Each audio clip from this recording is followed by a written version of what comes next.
لو قلت لكم بقى يا جماعة ان كل الاصناف اللي انتوا شايفينها قدامكم دي وكل الجمال اللي قدامكم ده اتعمل بالبلح السماني هتصدقوني؟ ايوه هتصدقوني ان شاء الله. في الاول كده بقى صاحبتي حبيبتي دخلت عليا بكيس البلح السماني القمر ده من عندهم من الارض. طبعا يا جماعة زي ما انتوا عارفين ان انا من بلطيم، وعندنا في بلطيم البلح ده بيتزرع كتير جدا.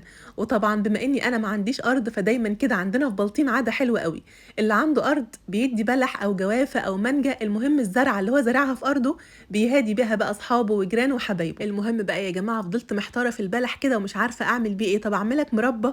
انا اصلا العيله بتاعتي كلها ما حدش فيهم بيحب المربى، ولا العيال ولا ابوهم. المهم بقى يا جماعه في الوقت ده روح الشيف اللي جوايا طلعت وعملت لهم من البلح بدل الوصفه 4، وفعلا فعلا كل الوصفات كانت احلى من بعض. هناخد بقى البلح بتاعنا ده ونغسله غسله كويسه، وطبعا يا جماعه الافضل ان احنا ننقعه الاول كده في شويه ميه وبعدين نغسله كويس جدا، انتي وضميرك بقى، مرتين 3 4 5 انتي وضميرك. وبعد كده هنجيب الفوطه بتاعتنا الجميله وننشف البلح. ايه ده يا مروه هننشف كل البلح؟ لا يا جماعه هننشف البلح اللي هنخزنه في الفريزر بس. اي اكياس تلاجة موجوده عندك بقى هتحطي فيها كميه البلح المناسبه ليكي وتدخليها الفريزر، وبعد 12 ساعه بالظبط هتاكلي بلح مرطب ومزبد وخطير، وهيفضل عندك طول السنه في الفريزر. هنجيب بقى باقي كميه البلح ونحطها في حله ونحط عليها ميه. اهم حاجه يا جماعه ان الميه تكون مغطيه البلح زي ما انتم شايفين بالشكل ده. دول بالظبط كده كانوا حوالي 2 كيلو من البلح. حطيت عليهم بالظبط كده 5 معالق كبار من السكر، ممكن يكونوا 6 معالق، يعني لكل كيلو من البلح كده هنحط عليه بالظبط 3 معالق من السكر. هناخد بقى الحله بتاعتنا ونرفعها على نار عاليه لحد الغليان.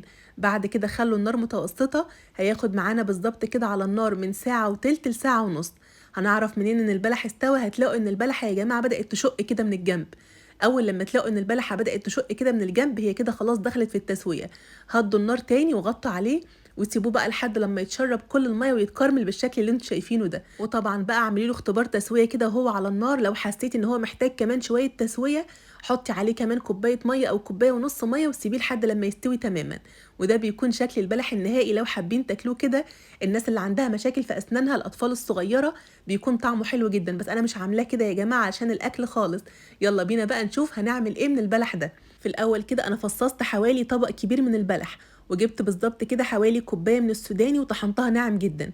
جبت بقى الخلاط وحطيت فيه البلح اللي انا فصصته وشويه مكعبات تلج وحوالي معلقتين كبار من السوداني ومعلقتين كبار من العسل الابيض ومعلقه من القرفه، ولو حابين تحطوا سكر مكان العسل حطوا. حطيت عليهم كمان لتر الا ربع من اللبن، وهنضربهم بقى مع بعض كويس جدا في الخلاط، وهتشربوا يا جماعه احلى واجمل عصير بلح باللبن شربتوه في حياتكم، بجد طعمه خطير. جبت بقى باقي كميه العصير اللي في الخلاط وحطيت عليها كمان كوبايه من اللبن ومعلقتين كبار من النشا ومعلقتين من العسل الابيض ورفعتهم على النار، وطبعا تقليب مستمر لحد لما القوام تقل معايا. هنزود عليهم بقى معلقه كبيره من القشطه او معلقه زبده وشويه بلح كده قطعتهم قطع صغيره وقلبتهم مع بعض كويس جدا، وكده خلاص المهلبيه بتاعتنا بقت جاهزه. جبت بقى طاسه وحطيت فيها معلقه سمنه بلدي ونزلت بشويه كنافه حوالي كده 200 جرام من الكنافه، وطبعا قلبت فيهم كده باستمرار على النار لحد لما الكنافه كلها اتحمرت واخدت لون ذهبي حلو كده.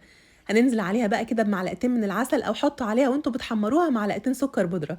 هتجهزي بقى الكوبايات بتاعتك او الكاسات وابدأي بقى اعملي طبقات، طبقه من الكنافه وبعدين طبقه من المهلبيه وعلى الوش تاني طبقه من الكنافه، وزينيها باي مكسرات موجوده عندك. وبس كده خلاص يا جماعه زي ما انتم شايفين عملنا احلى واجمل مهلبيه تمر بالكنافه طعمها خطير.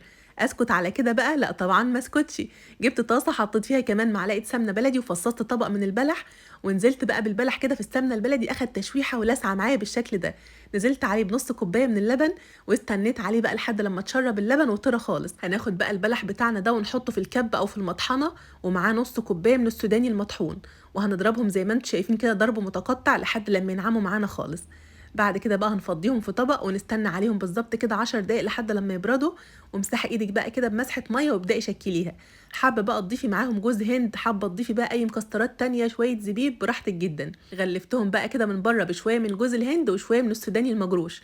وعايزه اقولك ان الوصفه بتاعت كرات التمر دي مش هتقعد عندك في التلاجة نص ساعه بالظبط، بجد يا جماعه خطيره. وانا هنا بقى يا جماعه كنت قاعده اكل فيها وعماله اشكر في نفسي واقول لنفسي والله تسلم ايدك يا بت يا مرموره، طعمها خطير. اما بقى يا جماعه عن مهلبيه التمر بالكنافه دي فكان طعمها وهمي. انا فعلا ما كنتش عارفه اوقف اكل. طبعا بقى كده خلاص كلكم صدقتوا ان البلح السماني يطلع منه كل الجمال ده. يلا بقى اكتبوا لي تسلم ايدك يا بنتي يا مرموره. وبس كده خلاص خلصنا والفيديو بتاعنا النهارده خلص. يا رب يكون عجبكم. وما تنسوش يا جماعه لو الفيديو عجبكم تعملوا ايه؟ تعملوا لايك وشير للفيديو. وبألف هنا مقدما واشوفكم على خير بقى في الفيديو اللي جاي. مع السلامه.